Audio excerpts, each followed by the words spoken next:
It's the sinking of the Sansinena. People that live in San Pedro still remember that, and that's more than 30 years ago when that happened. I remember it too vividly. She had offloaded her cargo, and she was taking on some ballast water, and she had refuel with 30,000 barrels of bunker C. So she had a volatile gas mixture in her hold. She was a bomb, and a spark of some type ignited that bomb. I arrived on the scene in my diving boat, the Eagle, and my mission basically was to examine the bunker tank and see if there was any bunkers still in her. I found the bunker tanks destroyed. The both port and starboard wing tanks were gone. The center fuel tank was gone, and all the bunker fuel was of such a specific gravity that it was heavier than seawater, and a great deal of it sank to the bottom 55 feet below. When I first went in the water, one of the biggest challenges that I was facing in my mind was, what am I getting into here?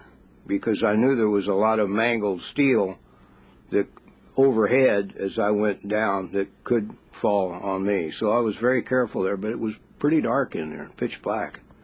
I actually swam back towards the after end of the vessel underneath, and I found a great deal of oil on the bottom. I was wading in it, and of course big clouds of this came up, so I was in zero visibility. And we flew in special air-injected, hydraulically operated air-injected pumps from the East Coast. Normally, my company had about 4 divers. We needed many more divers for this operation.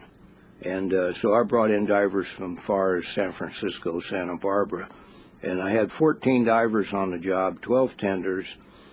We worked 12 16-hour shifts every day with no breaks for Christmas or New Year's. We worked right through. We finally recovered in our operation over almost 25,000 barrels of bunker C. And we estimated that most of it that we didn't recover had burned on the surface. It did float.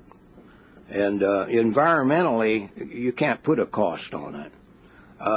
But as far as the cost of the operation of recovering this fuel oil, it was, they say, the most expensive environmental cleanup that's ever been done in the Port of Los Angeles, this underwater cleanup we did.